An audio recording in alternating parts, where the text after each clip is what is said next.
Every April across America, millions of families load their cars at the nursery with plants they have seen 100 times bright colors, healthy-looking leaves, price tags that seem perfectly reasonable.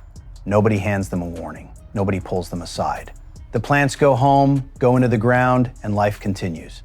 But here is what most American homeowners in their 50s and 60s, the ones who have been gardening for years, were never told. Some of the most commonly sold, most visually appealing plants in America are genuinely dangerous to children, pets, and adults who do not know what they are handling. Today we are going through 13 of them. And one plant near the end of this list, one that sells quietly in almost every region of the country, is the one most families would never suspect. Welcome to Natural Verge, where ancient plant wisdom meets practical modern living. Today we are breaking down 13 dangerous garden plants families should know before they plant anything this April. Stay with us because the plant we are revealing near the end of this video is one that quietly grows in American yards from coast to coast, and almost nobody recognizes it as a risk until it is too late. If you are not subscribed yet, do it now. This channel is free and it is built for you. Here is the mistake that most American gardeners make every April. And it is not about choosing the wrong soil or planting too early.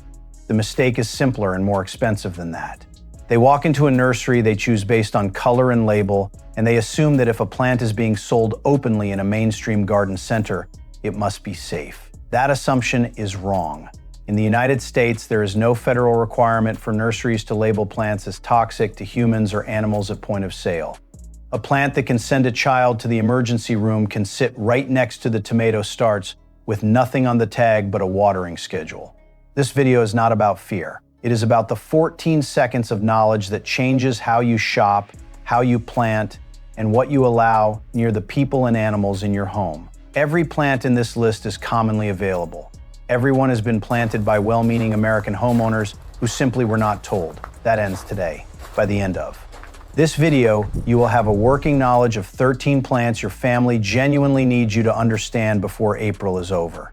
Most Americans who grow oleander describe it the same way: beautiful, easy, drought-tolerant, and absolutely perfect for a southern hedge. That description is accurate. What is also accurate, and almost never mentioned at the nursery, is that oleander is considered one of the most toxic plants in the world relative to the quantity needed to cause serious harm.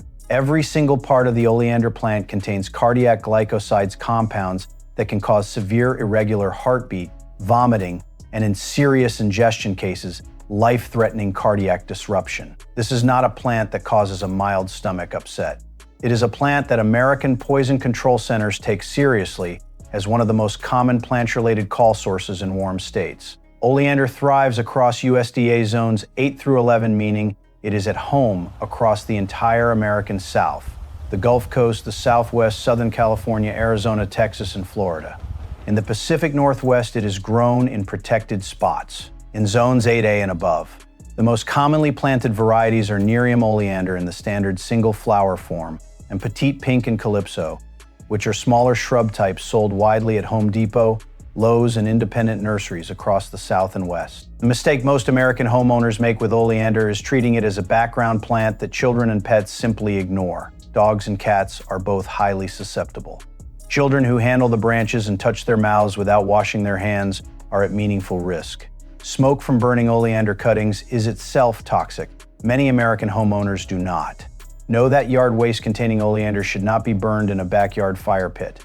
If oleander is already established in your yard and you have small children or pets, this is the moment to evaluate placement, create a physical barrier, or consider replacement with a safer visual alternative.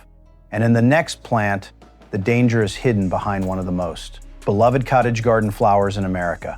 If you've ever browsed a garden catalog or walked the perennial section of any American nursery in April, you've seen Foxglove featured as a cottage garden dream. The photographs are gorgeous, tall, dramatic spikes, soft purple, pink, and cream tubular flowers, a romantic wildflower feel that pairs beautifully with roses and lavender. What the catalog does not say is that Foxglove digitalis purpurea is the original source of digoxin, a powerful cardiac drug that in uncontrolled plant form is highly toxic to humans and animals. The entire plant has poisonous leaves, flowers, seeds, and roots. Ingesting even a small quantity of fresh leaf material can cause nausea, vomiting, confusion, and serious cardiac irregularity. Children are particularly at risk because the tubular flowers are visually inviting. They look like small bells or tiny gloves. And curious children naturally want to touch and explore them. Foxglove thrives in USDA zones 4 through 10, making it available across nearly the entire continental United States, from the cool shade gardens of the Pacific Northwest and upper Midwest to the sheltered borders of the Northeast and the mountain states of the West. Digitalis purpurea is the most commonly available species, sold as both biennial and perennial forms. Digitalis grandiflora is the yellow-flowered perennial variety, increasingly available. At specialty nurseries and through seed catalogs, it carries the same toxicity profile. The specific mistake most American homeowners make with foxglove is planting it in mixed cottage borders where it looks soft and decorative, without recognizing that it self-seeds prolifically. One parent plant can seed dozens of volunteer seedlings in following years that pop up in unexpected locations, including in vegetable beds and play areas where children may pull plants or touch soil. If you love the visual of foxglove but have young children, the practical answer is to enjoy it from established nursery. Photography and replace it with the tall flowering spike of lupine for similar visual height with a meaningfully safer profile.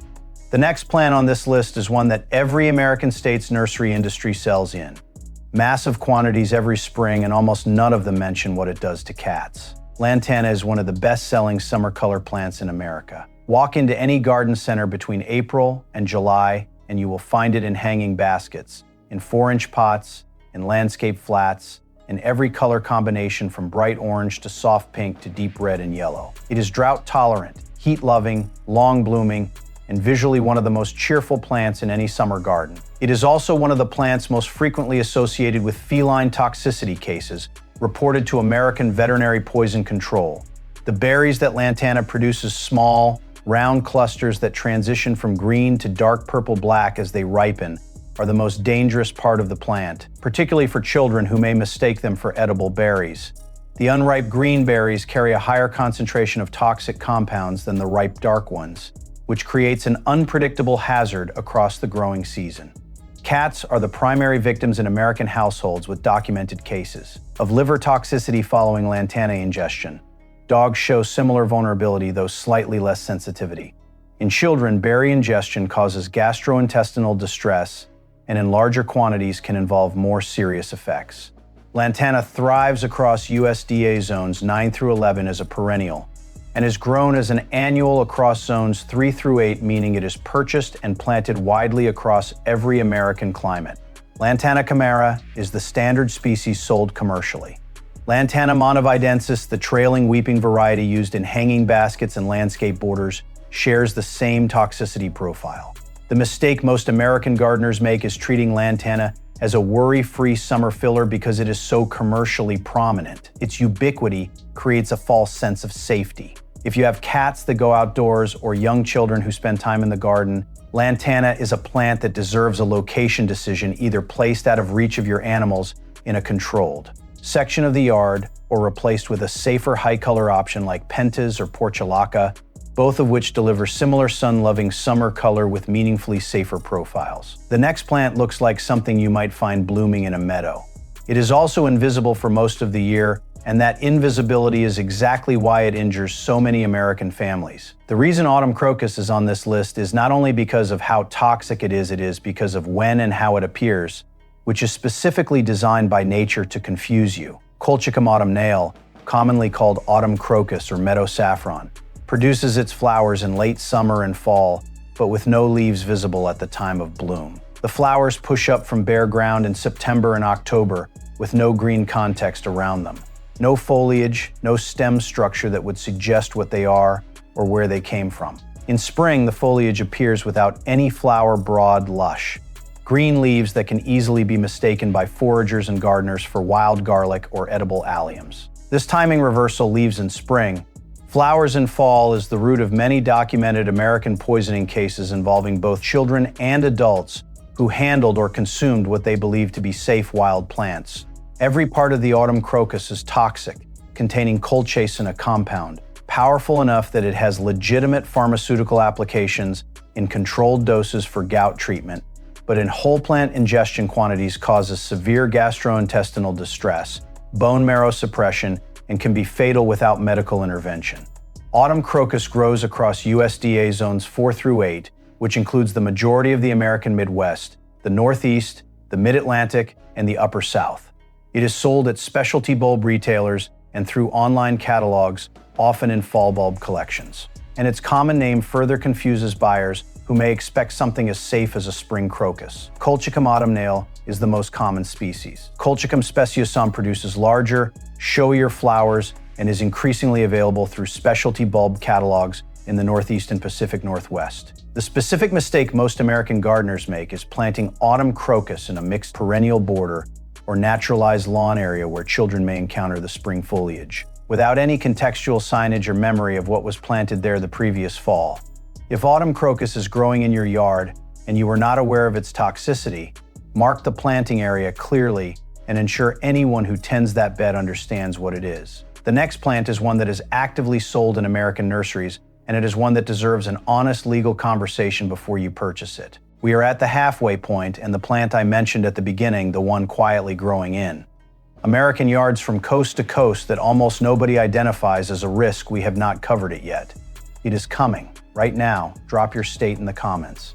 Your USDA zone changes which of these plants is most likely to already be in your yard, and I am calling out specific zones through this entire video.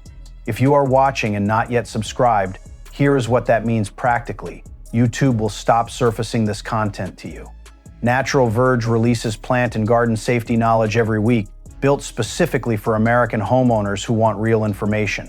Hit subscribe. It is free and it always will be. There is a plant that produces some of the most dramatically beautiful flowers in any American garden: large, pendulous, fragrant trumpets that hang downward from a shrub that can grow to 15 feet tall in warm climates. It is sold openly at nurseries across the country. It is perfectly legal to grow, and it belongs on this list because its toxicity profile is not something most buyers are ever informed about at the point of sale. Angel's trumpet Brugmansia contains tropane alkaloids including scopolamine, hyoscyamine, and atropine across every part of the plant: flowers, leaves, seeds, bark, and roots. These are not compounds that cause simple nausea. They are compounds that affect the central nervous system, causing confusion, hallucination, rapid heart rate, and in serious ingestion cases, coma. American Poison Control data documents Brugmansia as a plant that causes intentional misuse attempts among teenagers who research its alkaloid content online, a reality that makes it a more complex household risk than most ornamentals. Brugmansia grows best in USDA zones 9 through 11 as a perennial thriving in California, Florida, Texas, and the Gulf Coast. In zones 6 through 8, it is widely grown as a container plant overwintered indoors, which means it exists in American homes from the Northeast through the Midwest, as a potted specimen brought outside in summer. The most commonly available varieties are Brugmansia suaveolens in white and peach, and Brugmansia arborea in yellow, both available from specialty nurseries, mail-order catalogs, and occasionally at large independent garden centers. The mistake most American homeowners make with Angel's trumpet is treating it as a purely aesthetic decision, a dramatic, tropical accent for the patio, without understanding that a plant this visually unique attracts curiosity from children, teenagers, and adults who may handle it casually without hand washing afterward. If you have Angel's trumpet in a family yard and you have teenagers in your home, this is information worth a direct conversation. If you love the dramatic tropical trumpet look, consider the related but meaningfully safer visual of hibiscus in large standard form, which delivers comparable drama without the alkaloid concern. The next plant has been in American yards for generations, and it is one that deserves a quiet second look. The English yew is one of the most commonly used hedging plants in formal American landscapes. It has been trimmed into shapes outside churches, government buildings, and well-kept suburban yards for generations. If you grew up in the Northeast, the Mid-Atlantic, or the Pacific Northwest, there is a meaningful chance a yew hedge was part of your childhood landscape. And there is a meaningful chance nobody ever told you that Taxus baccata, the English yew, is one of the most broadly toxic plants in American gardens, containing taxine alkaloids in its leaves, bark, and seeds that affect the heart directly. Almost every part of the yew plant is toxic to humans, dogs, cats, and horses. The one exception is the fleshy red aril, the soft cup-like coating around the seed, which is not itself toxic. The seed inside the aril, however, is highly toxic. This distinction matters because the red arils are visually attractive to children and birds alike. A child who eats a U aril and spits out, the seed has consumed something essentially harmless. A child who chews and swallows the seed has consumed something that requires immediate medical attention. Taxus baccata grows across USDA zones 6 through 8, with full cold hardiness in the Northeast, Mid-Atlantic, Pacific Northwest, and the cooler regions of the upper Midwest. Taxus cuspidata, the Japanese yew, is even more cold hardy, thriving in zones 4 through 7 and widely used in formal hedging across Minnesota, Wisconsin, Michigan, and upstate New York, where it is often sold as the standard privacy hedge at hardware stores and garden centers for $8 to $15 per plant.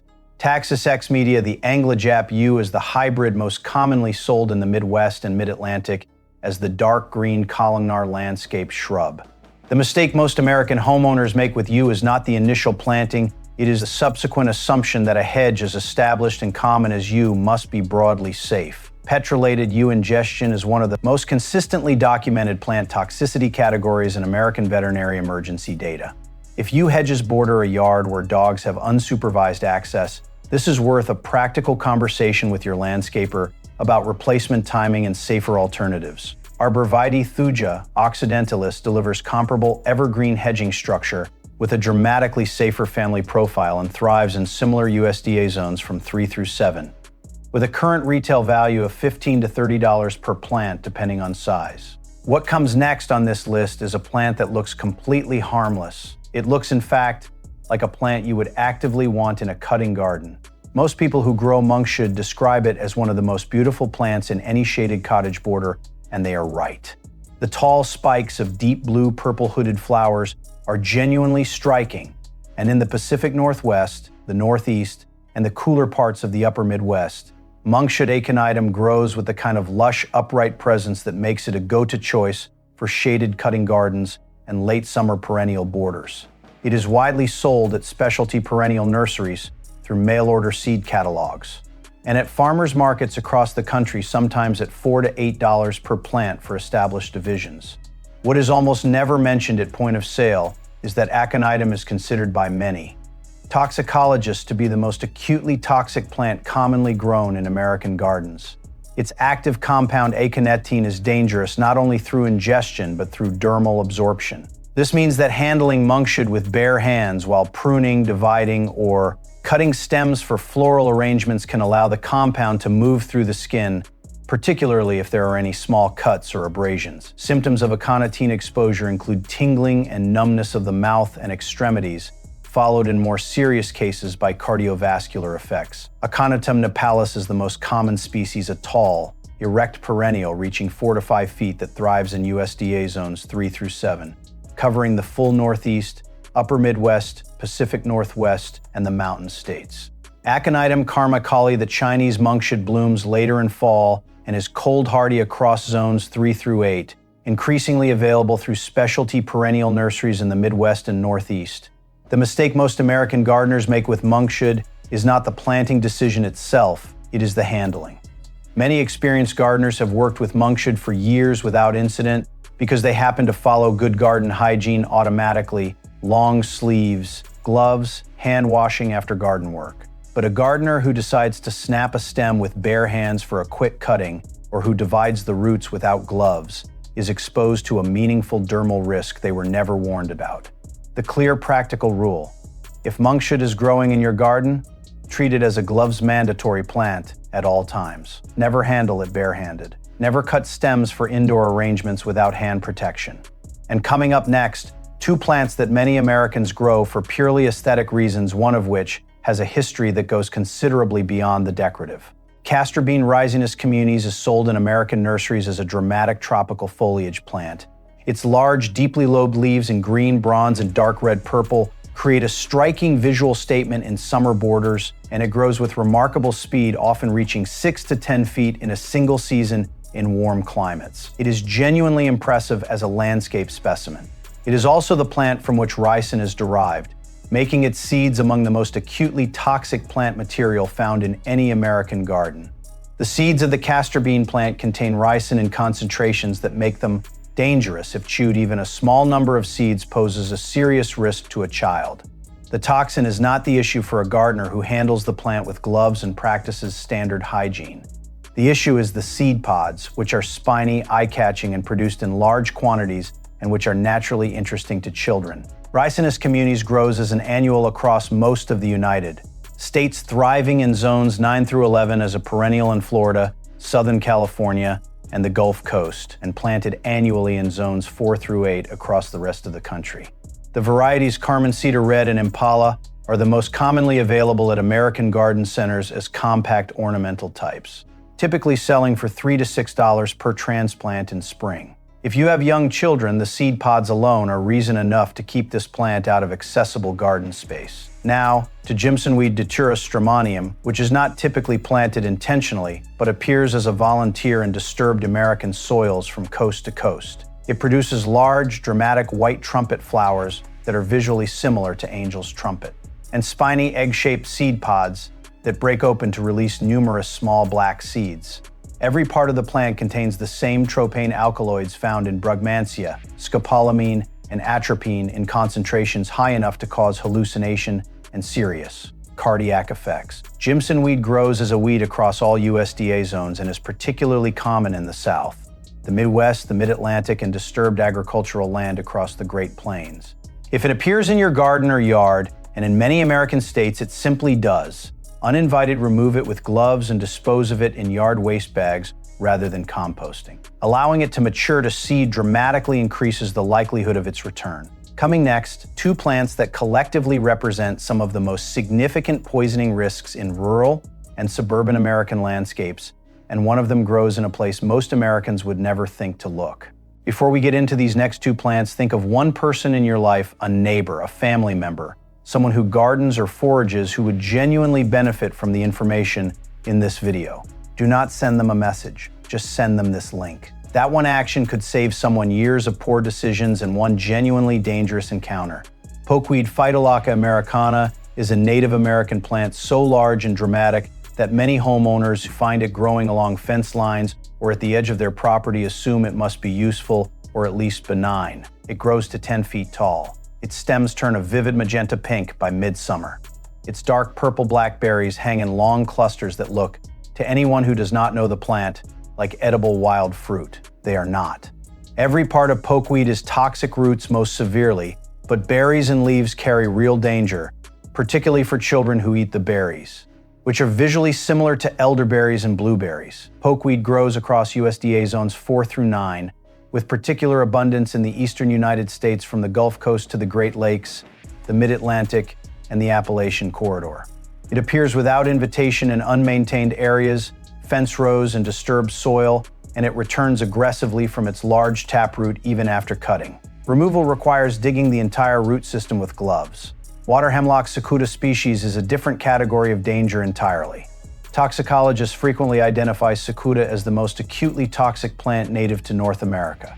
It grows in wet areas along stream banks, at pond edges, in wet meadows and roadside ditches, and it is regularly misidentified by foragers who mistake it for edible plants, including wild parsnip, wild carrot, or water parsley. Its white umbel flowers are similar enough to edible carrot family plants to cause consistent misidentification.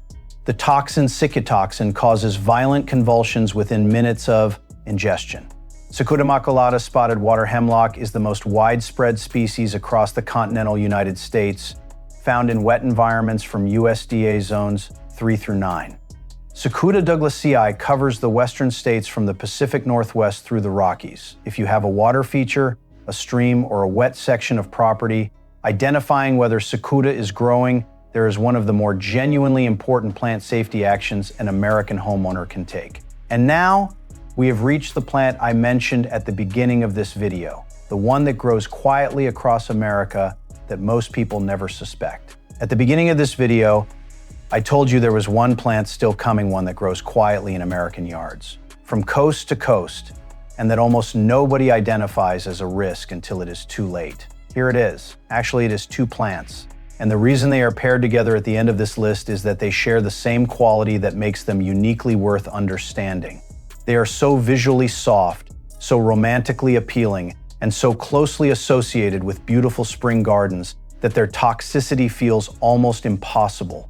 Daphne, particularly Daphne odora, the winter Daphne, is one of the most fragrant shrubs in any American garden. It is planted near front doors, patios, and outdoor seating areas specifically because its scent is extraordinary. It is compact, tidy, and in USDA zones 7 through 9, it produces its small pink flower clusters from January through March, making it one of the first signs of life in the winter garden. Daphne is also one of the plants with the most rapid onset toxic response of any ornamental shrub in common American planting. Even a small number of its berries, small, red to yellow, highly attractive to children, can cause severe throat and mouth burning, vomiting, and in larger quantities, serious systemic effects. Handling Daphne bark or sap with bare skin can cause dermal irritation and blistering. And yet it is sold at nearly every nursery that carries fragrant shrubs, with nothing but a care tag mentioning full sun and regular watering. Daphne mesoreum February Daphne is cold hardy to zones 4 through 7, making it available across the Northeast and Midwest, where it is sold as an early spring ornamental. Now, bleeding heart, Lamprocapno spectabellus. If you have spent any time in American shade gardens, you know this plant. The arching stems, the pendant heart-shaped pink and white flowers, the soft fern-like foliage, it is one of the most beloved spring perennials in American garden culture. It is also entirely toxic. The alkaloids in bleeding heart affect the nervous system and can cause convulsions in animals. Cats, dogs, and grazing livestock are all documented to be affected. In children, significant ingestion causes both gastrointestinal distress and more serious neurological effects in large quantities.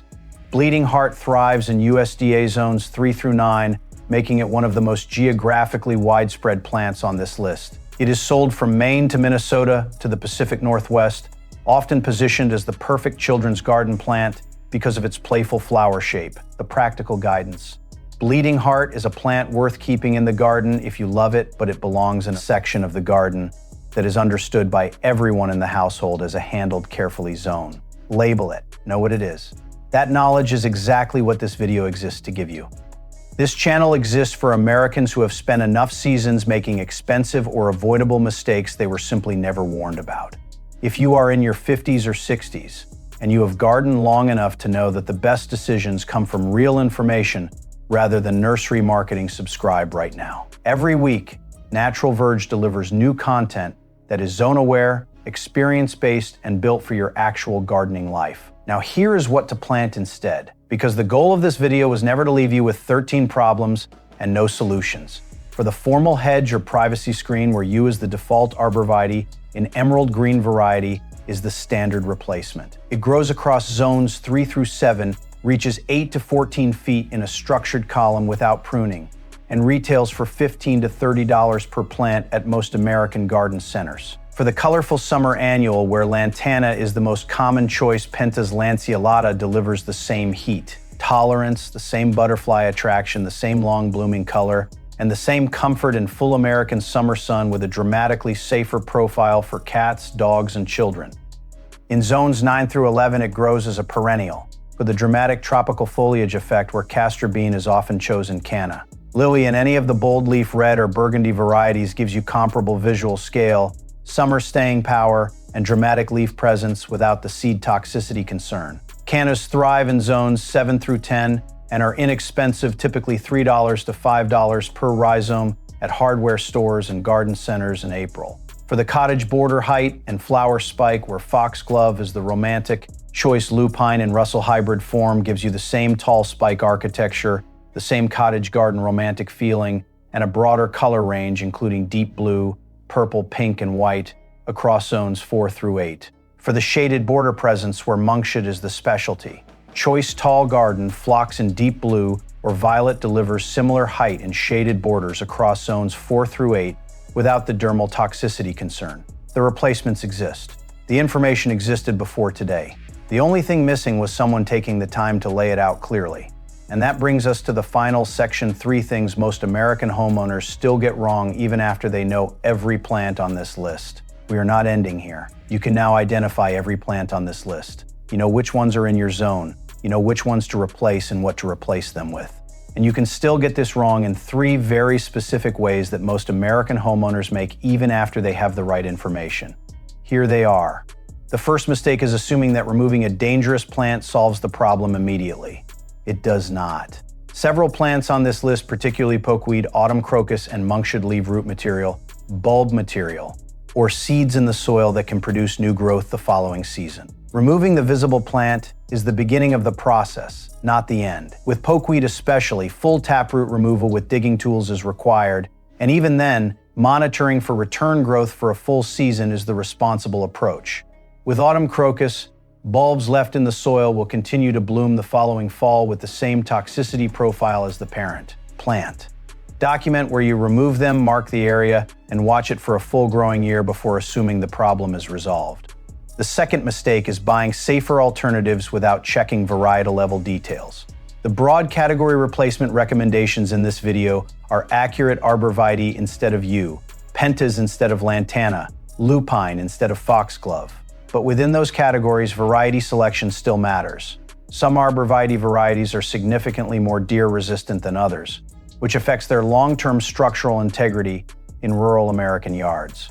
Some canna varieties grown for bold foliage produce less dramatic bloom. If bloom is part of your design goal, variety selection matters. The principle is this: switching from a dangerous plant to a safer category is the right move. Within that safer category, spend the same 15 minutes researching variety specifics that you would spend on anything else you intend to keep in your yard for the next decade. The third mistake, and this is the one most Americans make, is not telling anyone else in the household what changed and why. You watch this video, you make the right decisions. You replace the lantana and the yew and the autumn crocus. But the person who does the yard work, or the family member who tends the garden section near the back fence, or the teenager who mows the lawn, or the neighbor who helps with garden maintenance, none of them know.